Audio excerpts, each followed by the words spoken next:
Tiniyak ni Pangulong Ferdinand Marcos Jr. na may sapat na reserba ng langis ang bansa na tatagal hanggang 2 buwan sa kabila ng umiinit na sitwasyon sa gitnang silangan dahil sa bakbakan ng Iran, Israel at Estados Unidos.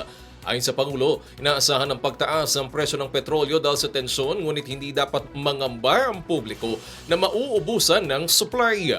Dagdag pa niya, may karagdagang stockpile rin ang mga pinagkukunan ng oil products na hindi pa nailalabas, kaya may potential pang dagdag supply para sa bansa.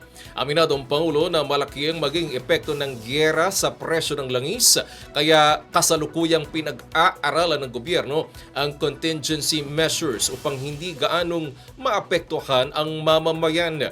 Umasa si Pangulong Marcos Jr. na hindi aabot sa 4 hanggang 5 linggong bakbakan batay sa pahayag ng Estados Unidos upang maiwasan ang mas malalang epekto sa kaligtasan ng tao at sa pandaigdigang ekonomiya.